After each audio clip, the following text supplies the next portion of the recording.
Corinthians avalia rescindir com José Martínez, Ryan consegue se redimir em jogo do Bournemouth e elenco do Real Madrid participa de jantar. Essas e muitas outras notícias eu vou mostrar para você na edição dessa quarta-feira do Boletim Viner.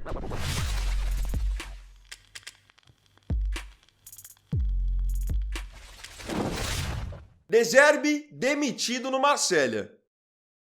Nós iniciamos essa edição do Boletim Viner pelo futebol internacional, onde o Olympique de Marselha não tem mais treinador. Eles acabaram chegando a um acordo pela demissão do técnico Roberto De Zerbi. De Zerbi se despede do Olympique após 33 jogos na temporada, tendo 18 vitórias, 13 empates e 12 derrotas. Um dos fatores que mais contribuiu para a saída do De Zerbi foi a imprevisibilidade do time do Olympique de Marselha, que não conseguia consistência. Fazia um jogo muito bom, depois em um outro jogo ia muito mal, sem contar que era um time que, pela ideia do De Zerbi de ser um time ofensivo, acabava ficando muito exposto. Nesse último final de semana, a gota d'água acabou sendo a goleada que o Olympique de Marselha tomou do Paris Saint-Germain, perdendo por 5-0. Ou seja, ele agora está livre no mercado e o Olympique de Marselha procura por um novo treinador. De Zerbi está livre no mercado, mas há tendência de que não fique tanto tempo disponível, já que é um treinador muito bem avaliado na Premier League. Não terá corte de cabelo.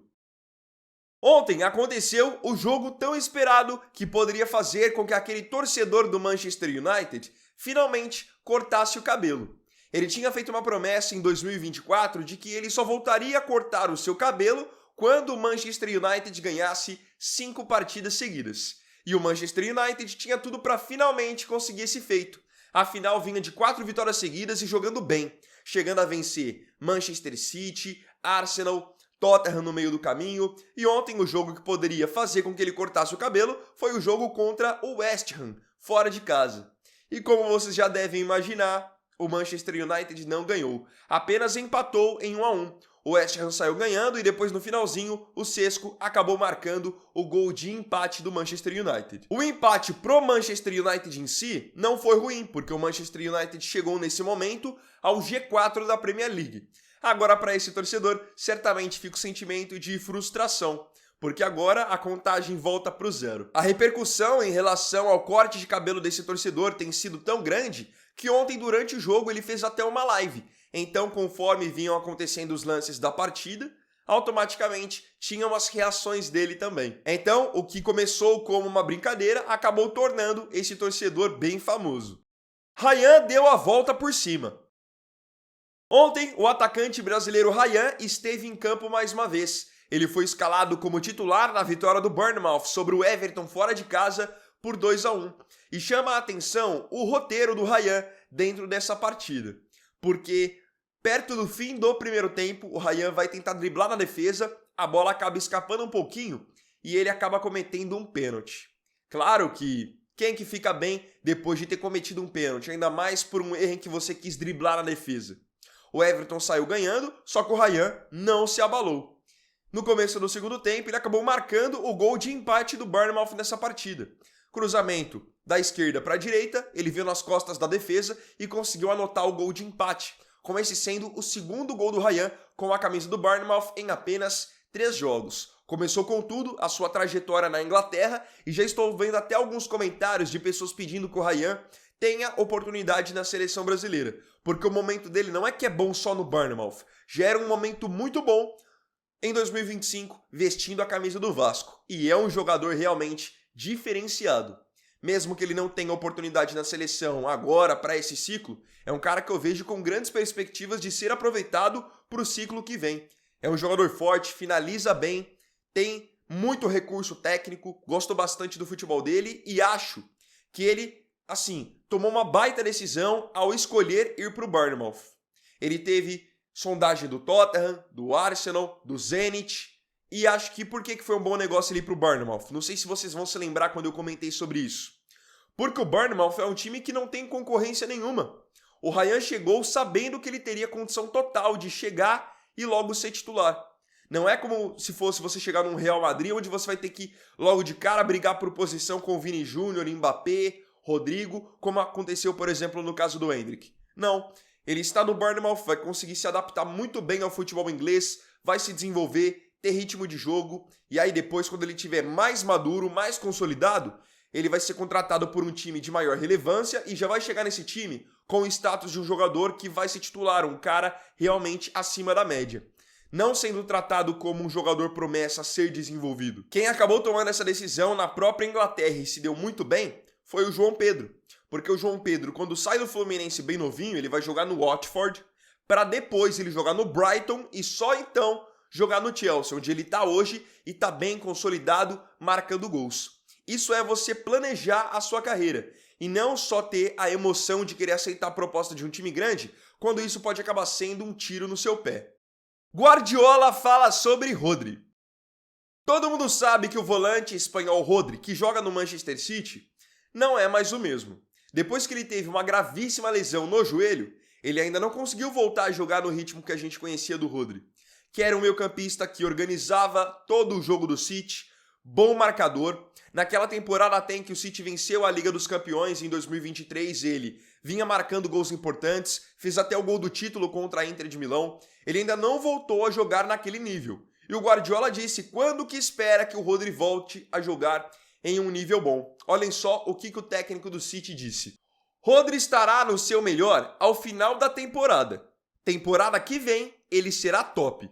Ou seja, o treinador espanhol tem a consciência de que não adianta você querer exigir que o Rodri esteja no seu melhor nível agora, porque não é possível ainda. E para o Rodri realmente é complicado, ainda mais para um jogador de meio campo como ele, que é um jogador mais pesado, um jogador muito alto. Ter a lesão no joelho que ele teve é algo que, claro, prejudica muito o desempenho. Em geral, o rompimento do ligamento cruzado é uma lesão que faz com que o jogador nunca mais consiga ser o mesmo, jogar no mesmo nível. É muito difícil. Sem contar quando o caso não é ainda pior e o jogador, infelizmente, tem a mesma lesão de novo, porque pode acontecer. E o Rodri estando bem ao final dessa temporada e para a temporada que vem, ele é um baita reforço pro Manchester City e é um nome importante para a seleção da Espanha pensando na Copa do Mundo. Benzema zoou o Cristiano Ronaldo. Recentemente, Karim Benzema trocou de time na Arábia Saudita, saindo do Al Ittihad para jogar no Al Hilal. E chegou com tudo, logo de cara anotando um hat-trick na sua estreia. E agora vem a informação do jornal The Telegraph de que essa saída do Benzema pro Al Hilal veio junto com uma provocação para o Cristiano Ronaldo. Porque a gente vinha acompanhando pelos noticiários que o Cristiano Ronaldo estava revoltadíssimo com essa transferência do Benzema pro Al Hilal. Porque no entendimento dele, seria uma transferência que ia desequilibrar o campeonato saudita, e ele estava bravo também porque o time dele, o Al Nassr, não recebe reforços desse nível. Enfim, de acordo com o The Telegraph, o Benzema quis dar uma zoada, uma provocadinha no Cristiano Ronaldo. De acordo com eles, depois que o Benzema se transferiu para o Al Hilal, ele mandou uma mensagem para o Cristiano Ronaldo, até porque eles são amigos, jogaram por anos juntos no Real Madrid. Nessa mensagem, o Benzema brincou que não só ia ganhar mais no Al Hilal agora, como também ia ganhar o Campeonato Saudita de novo. Importante salientar que o Cristiano Ronaldo, desde que chegou à Saudi Pro League, nunca venceu a Liga Nacional, enquanto o Benzema já conseguiu ser campeão com o Al Ittihad e agora está na liderança novamente com o Al Hilal. Por isso, essa brincadeira. E digo mais, tá? O Benzema pode não ser só o campeão como eu imagino que vai acontecer, mas acho que ele tem até grandes chances de ser o artilheiro da competição. Será que isso vai afetar o ego do Cristiano Ronaldo? Elenco do Real se reúne em jantar. Ontem, essa imagem aqui acabou tomando conta das redes sociais. Como vocês podem ver, nessa imagem está o elenco inteiro do Real Madrid em um jantar. E muitos se perguntaram sobre o que estava acontecendo, se era aniversário de alguém, alguma comemoração especial, mas não era nada disso. O elenco do Real Madrid se reuniu para um jantar para que eles pudessem fazer um pacto de foco total até o final da temporada, já que o Real Madrid ainda tem em disputa a La Liga e a Liga dos Campeões.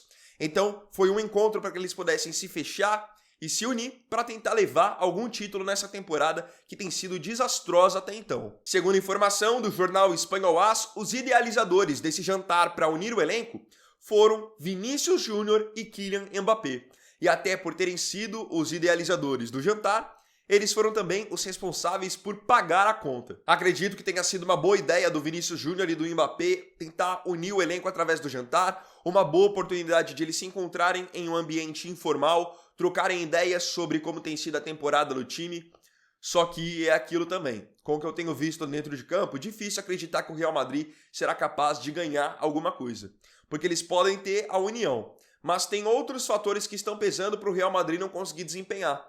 Você vê hoje um sistema defensivo muito frágil, um meio-campo pouco criativo, e isso são coisas que numa conversa você não consegue resolver. Flamengo vence a primeira no Brasileiro.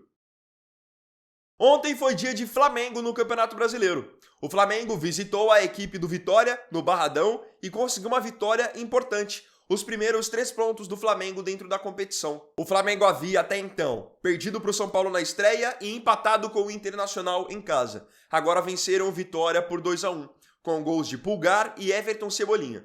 Mas grande destaque para o goleiro Rossi, que acabou pegando um pênalti do Renato Kaiser quando o jogo já estava 2-1. O Flamengo ainda não tem jogado no nível que a gente sabe que o Flamengo pode jogar, tanto que ontem o Vitória foi superior. Até o técnico Jair Ventura, na coletiva, comentou sobre isso, dizendo que estava muito bravo porque sabia que o time dele tinha jogado melhor. Acho que o Flamengo ainda está sentindo muito da questão física, é um time que, querendo ou não, jogou bem até o finalzinho de dezembro, e creio que não vai demorar para esse time poder entrar nos trilhos e naturalmente deslanchar dentro do Brasileirão, porque eu não vejo elenco que seja capaz de bater de frente com o do Flamengo. E a gente sabe que Campeonato Brasileiro é muito sobre você ter um elenco forte e completo.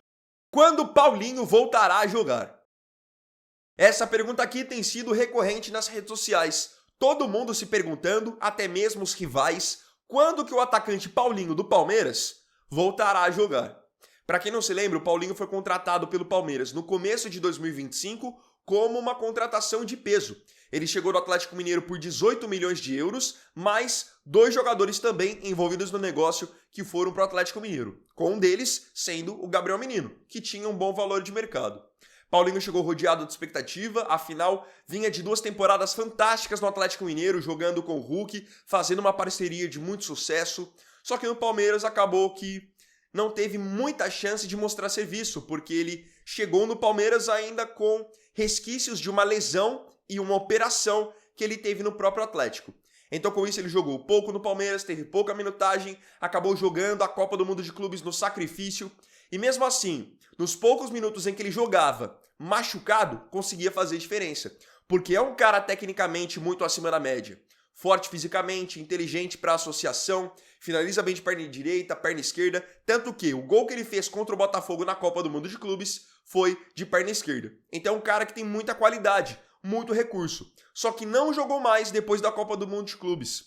Palmeiras fez uma nova cirurgia nele e vem então tratando da recuperação dele, para que possa a lesão ficar 100% e ele voltar a jogar sem problemas. Só que virou o ano de 2026 e todos imaginavam que o Paulinho logo de cara já jogaria, e isso ainda não aconteceu. Então todo mundo está na expectativa de saber quando a camisa 10 do Palmeiras volta, sendo que ele foi com um investimento muito alto. O Palmeiras não pode perder um investimento desse. Bom, atualizações do Paulinho. Ele já está trabalhando com bola, já está fazendo alguns trabalhos em campo, subindo as cargas na academia, e a previsão do Palmeiras é de que ele possa voltar a jogar a partir do mês de março. Mas calma, ele não vai voltar já como titular, jogando 90 minutos. Ele vai voltar de maneira gradual. Então vai jogar 10 minutos de um jogo, 15 de outro, 20 de outro, até ele conseguir jogar meio tempo, depois jogar um pouquinho mais do que meio tempo, até, aí sim, ele estar plenamente em condições de brigar pela titularidade. O bom pro lado do Paulinho, pensando em estar 100%, é que ele vai poder voltar agora no mês de março e depois tem a pausa para a Copa do Mundo. E aí ele vai poder estar ainda mais bem preparado fisicamente para servir o Palmeiras no segundo semestre. É um ótimo jogador, certamente estando bem, vai ajudar muito o Palmeiras, mas o Palmeiras precisa entender também que correu um baita risco nessa história do Paulinho. Porque o Atlético Mineiro também não ia se desfazer de qualquer forma de um jogador que era tão importante no time. Se o Atlético Mineiro tomou a decisão de se desfazer dele, aceitar negociar, alguma coisa tinha nessa história. E no fim, foi provado que tinha. Ficou praticamente 1 ano sem conseguir jogar. Corinthians avalia rescindir com Martínez. Se você acompanhou a edição de ontem do Boletim Weiner, você viu que eu já tinha falado sobre o caso José Martínez. Mas como a audiência é rotativa, eu vou resumir para vocês o que aconteceu. Em 2025, Martínez foi titular absoluto do time do Corinthians, ajudando o Corinthians a vencer Paulistão e Copa do Brasil. Chegou o final do ano, naturalmente, os jogadores entraram de férias após o título da Copa do Brasil contra o Vasco. Só que o elenco do Corinthians teve que se reapresentar no dia 3 de janeiro. E o Martínez não apareceu no dia 3 de janeiro. Ele acabou pedindo para o Corinthians alguns dias a mais de férias para que ele pudesse ficar no seu país, na Venezuela, para resolver alguns problemas do seu passaporte. Só que o tempo foi passando e nada do Martínez aparecer. O próprio técnico Dorival Júnior tinha revelado que tentava falar com ele e ele não respondia a nenhuma mensagem, e aí o Corinthians iniciou sua temporada. Jogou Paulista, jogou Brasileiro, foi campeão da Supercopa. E o Martínez sem dar sinal de vida, até que ele reapareceu no final de semana. Só que ele reapareceu já falando que estava machucado. O Corinthians foi fazer alguns exames nele e viu que ele tinha rompido o LCA. Lesão gravíssima, lesão que o Neymar teve, lesão que o Rodri teve, lesão que pode tirá-lo de toda a temporada de 2026. E aí, claro que essa situação irritou bastante o Corinthians, porque ele já chegou com mais de um mês de atraso das férias e agora voltou machucado. E aí, o que está agora irritando ainda mais o Corinthians e os torcedores? Que estão sendo divulgadas várias imagens nas redes sociais onde o Martínez aparece jogando um jogo das estrelas na Venezuela, um jogo de fim de ano. Então ele está ali jogando e adivinhem, com uma proteção no joelho esquerdo, que é o joelho que teve a lesão do LCA. Então o que eles estão dizendo? Que ele ficou jogando durante as férias, acabou se machucando nas férias e por isso a informação do jornalista Samir Carvalho é de que o time alvinegro está avaliando rescindir o contrato dele. Aí alguns vão dizer, Vini, mas o Corinthians não poderia rescindir com o Martínez porque como ele está machucado, o clube tem que prestar apoio, não pode rescindir pela lei. Por esse lado vocês estão certos. Só que se o Corinthians conseguir comprovar que o Martínez se machucou por conta própria durante as férias por negligência dele, o Corinthians pode sim rescindir com ele sem ele ter direito a nada. É um caso bastante polêmico e vamos ver como que o Corinthians vai conseguir desenrolar essa história dentro dos próximos dias. Claro que é ruim você ver um jogador seu agindo dessa maneira. Esses jogos de fim de ano são normais para os jogadores, mas você voltar de um jogo desse machucado já é demais. Tem alguns torcedores até defendendo uma teoria que eu concordo bastante, achei ela bem plausível, que era muitos torcedores dizendo que ele estava atrasando a sua volta justamente por já saber que estava machucado. Aí é complicado porque você pode comprometer o planejamento do seu time para a temporada inteira. E aí, no lugar do Corinthians, o que você faria? Rescindiria ou não rescindiria? Não se esqueça de comentar.